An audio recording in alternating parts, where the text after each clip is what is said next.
बिहार में विधानसभा चुनाव में लोकसभा चुनाव के फॉर्मूले के आधार पर ही एनडीए में सीट बटेगी। लोकसभा चुनाव में बीजेपी ने 17, जेडीयू ने 16 और एलजेपी ने 5 और जीतन राम मांझी की हम और उपेंद्र कुशवाहा राष्ट्रीय लोक मोर्चा ने एक सीट पर चुनाव लड़ा था। लोकसभा चुनाव में बीजेपी ने जेडीयू से एक सीट ज्यादा पर चुनाव लड़ा था, लेकिन विधानसभा में जेडीयू बीजेपी से 1-2 ज्यादा सीटों पर चुनाव लड़ सकती है और सूत्रों के अनुसार जेडीयू 243 में से 102 से 103 और बीजेपी 101 से 102 सीटों पर चुनाव लड़ सकती है। बाकी जो सीटें बचेंगी यानी करीबन 40 सीटें, उसमें लोक जनशक्ति पार्टी, हिंदुस्तान आवाम मोर्चा और राष्ट्रीय लोक मोर्चा को वो दी जाएगी। तो बिहार में एनडीए का फॉर्मूला क्या है, चलिए ये हम आपको और बेहतर तरीके से समझाने की कोशिश करते हैं ताकि आप समझ सके कि बिहार में क्या गुड़ा भाग हो सकता है।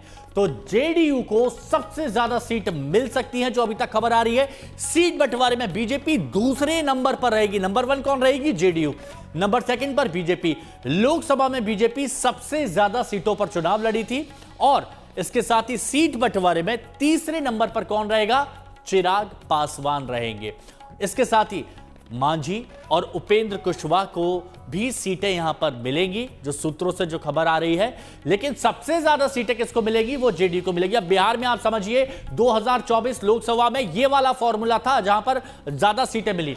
बीजेपी को 17 सीटें यहां पर मिली थी, जनता दल यूनाइटेड यानी नीतीश कुमार को 16 सीटें मिली थी, एलजेपीआर चिराग पासवान पूरे full out of full number से पास हुए े, एचएएम मांझी को 1 सीट मिली थी और आरएलएम को भी 1 सीट यहां पर मिली थी। ये 2024 का फॉर्मूला है। हालांकि बीजेपी यहां पर ज्यादा सीट पर भी चुनाव लड़ी थी।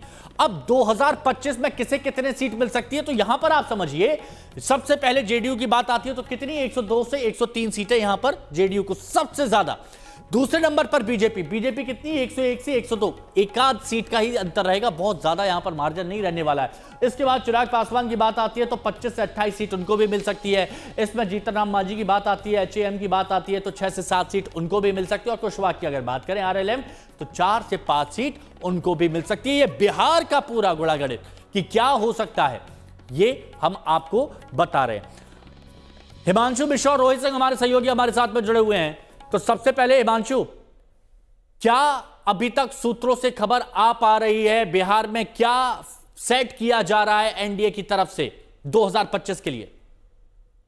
देखिए, बिल्कुल 2025 के लिए एक राउंड की बातचीत जो है बिहार प्रदेश के जो नेता हैं एनडीए के, उनकी बातचीत हुई है, जिसमें यह साफ हुआ है कि जेडीयू जो है बीजेपी से 1 या 2 सीट ज्यादा लड़ सकती है और इसीलिए वो 102 से 103 सीटों पे लड़ेगी।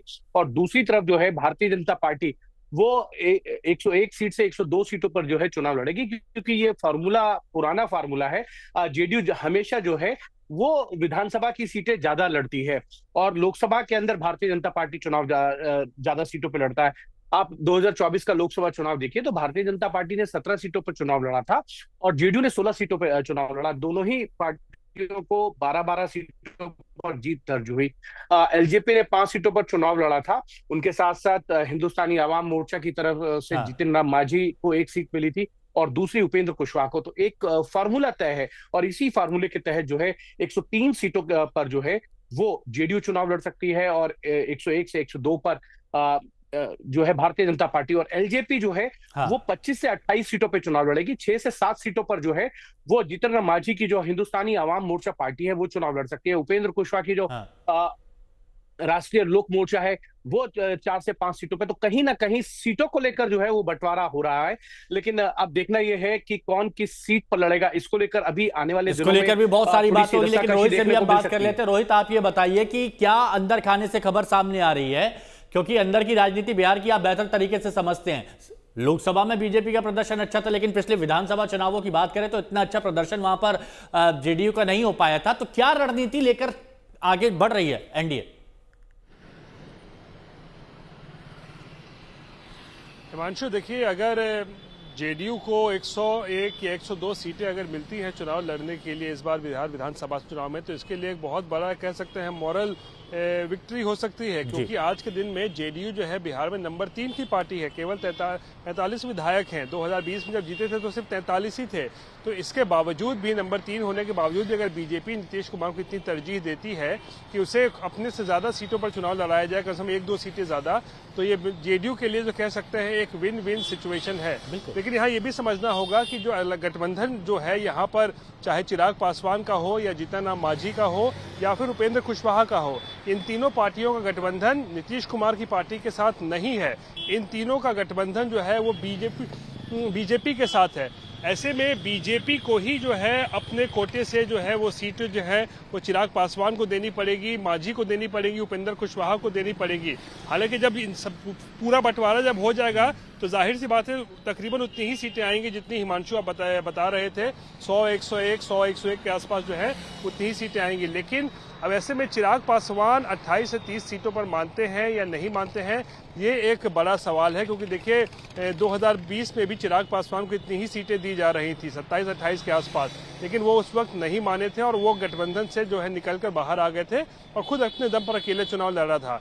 लेकिन इस बार हालांकि थोड़ी स्थिति अलग है। चिराग पासवान गठबंधन में होने के साथ साथ केंद्र में मंत्री भी हैं, तो बीजेपी के लिए ये एक बड़ी चुनौती है कि वो अपने गठबंधन के साथियों को कितना मनाती है। चुनौती है और ये भी देखना होगा कि क्या सोचकर आगे बढ़ रहे हैं, क्योंकि विधानसभा में बहुत अच्छा प्रदर्शन नीतीश कुमार का जेडीयू का नहीं रहा था, लेकिन इस बार भरोसा जता रहे हैं, तो वो मोरल सपोर्ट कितना काम करेगा विधानसभा चुनाव में 2025 के, देखते हैं। बहुत बहुत शुक्रिया रोहित और हिमांशु आपका हमारे साथ जुड़ने के लिए।